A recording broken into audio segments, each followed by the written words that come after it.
reminded me of my friend Howard, who I'm going to see, and in Hawaii. And those volcanoes, he has a place that's right by those volcanoes. Bahala is the name of it. And he's got a house there, and I'm going to see him first time in 30 years. And his house is close to these new volcanoes that are going off. So I start to see, again, the foreshadowing of what's happening there. But he had, even though he was a couple years older than me, he had kind of a old wisdom to him. And it was like a grandfatherly, wise type of a wisdom to him. I always looked up to him, even though he was a couple years older. When I saw that picture of Dr. Len in that, I got the same thing. I said, something's here. Even though he's still a young man, I had that grandfatherly, fatherly type of, yeah, I was like, wow, it added to it, again, a foreshadowing. Same thing I had with Dr. Joe Vitale when I first met him. So without further ado, I want to introduce these two great men that hold a special place in my heart, and I want to let you all know that it's a simple idea that's very complex. And the complex part of it is understanding the simplicity of it. It's simple, it's easy, but yet there's a lot of stuff in the way to seeing that simplicity. But if you'll trust that place in your heart, and you'll trust Dr. Joe and Dr. Len, I think they're going to resonate with something inside of you. I know they'll resonate with something inside of you that will absolutely change your life and what you do in life. So without further ado, Dr. Joe Vitale, Dr. Len.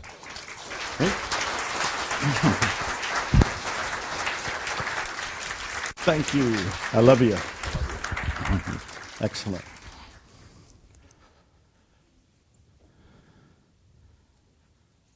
Good morning. I met almost everybody last night, and you all seem to be incredibly excited. I want to know why. What do you think you're going to get? Really, anybody?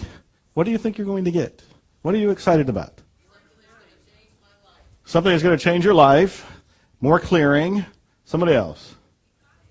What are you doing here then? We got it already, she said. What are we doing here then? We're sharing the love and the energy.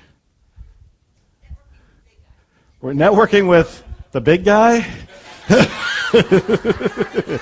but she pointed upstairs. She says, we're networking with the big guy. That's excellent. That's excellent. I'll tell you what I think's going on. First of all, I got no agenda. He has no agenda. I have no notes. He has no notes. We have no outline. We have no PowerPoint. He has no outline. He has no PowerPoint. I think that we want to go here. And this, to me, I end up calling the whiteboard. The whiteboard can be called zero. The whiteboard can be called God. The whiteboard can be called life. But as soon as you call the whiteboard anything, including the whiteboard, you're one step removed away from it. I think we want to be at zero.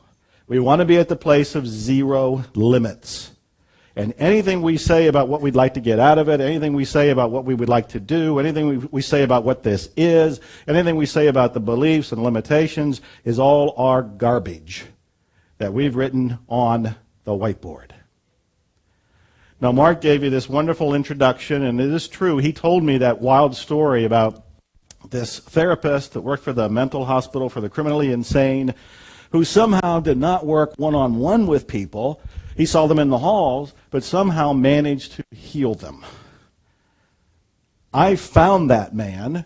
I interviewed him on the phone at first, and he told me his name, Dr. E. Haleakala Lin. And he said, call me E for short. I said, thank you. I needed that break.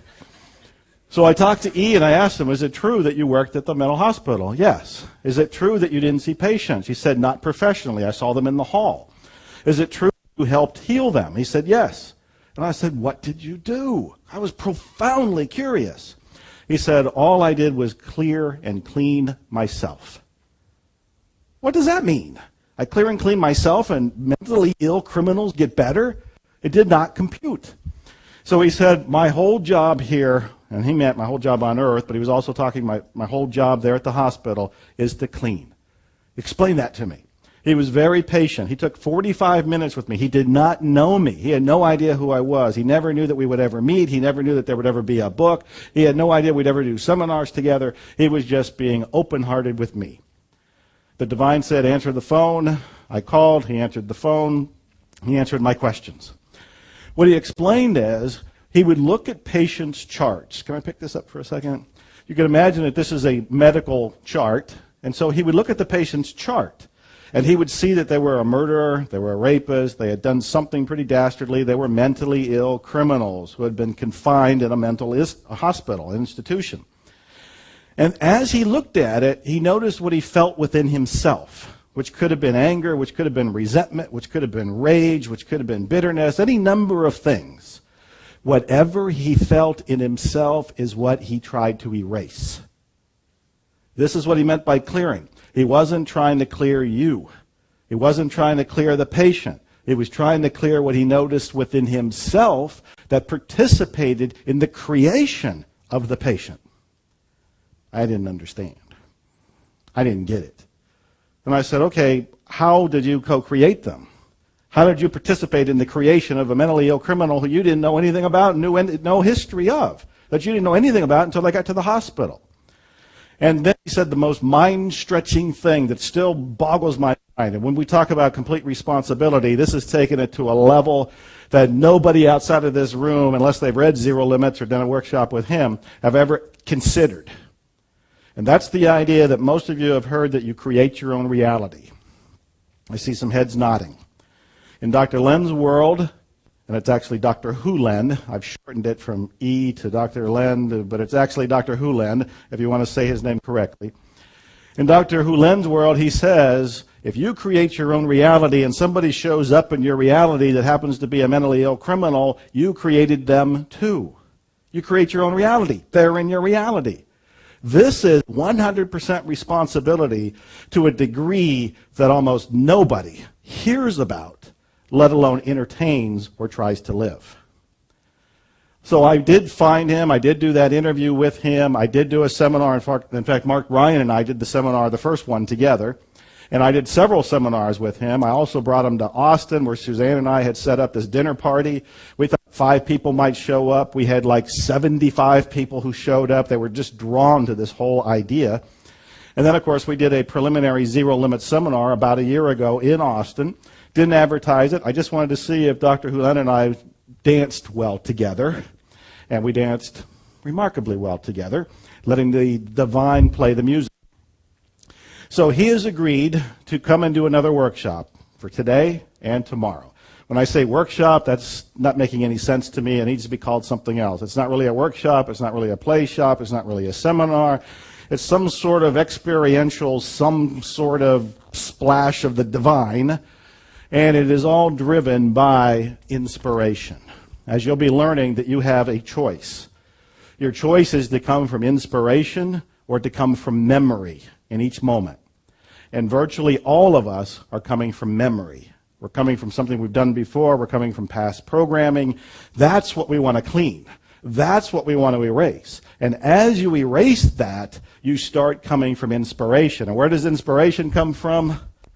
The whiteboard or the blackboard. It comes from here. It's inspired. It just kind of bubbles up.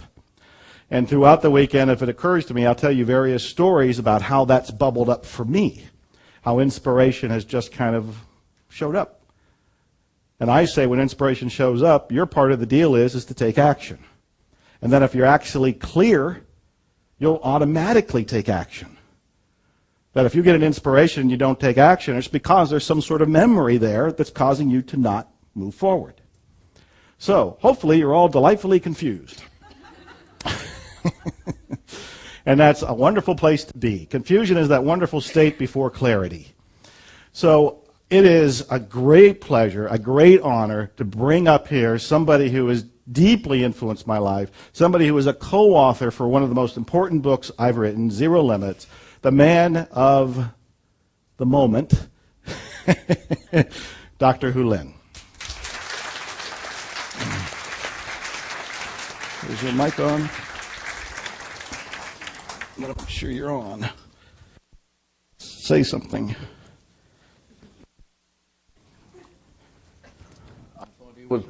I thought he was going to say the man of La Mancha, you know. I'm going to open with a greeting in Hawaiian, And the purpose is to, if you brought in any garbage into the room, we want to take that back to zero, yeah? Pua maya maya kapo iloko, akam lama lama, vau no kaha, kaumali ola, vau no kapoho, ke ka ele mavaho a ino kea pau, ka I, ke kino ihu na mea pau, ka iau I ku u pi o na nui nui, mavaho a ino kaya pau, ka ho o mau mau o mananao, a me na mea pau, vau no ka ho, a me ka ha, he huna kamakani, nahi nahi, ka hua huna, o kumalipo, o bao no ki I am the I. I come forth from the void into light. I am the breath that nurtures life. I am that emptiness, that hollowness beyond all consciousness, the I, the id, the all. I draw my bow of rainbows across the waters, the continuum of minds with matters. I am the incoming and the outgoing of breath, the invisible, untouchable breeze, the undefinable atom of creation. I am the I. I was in North Carolina doing a class, and somebody sent me or gave me there, if I can find it. Somebody sent me a cartoon.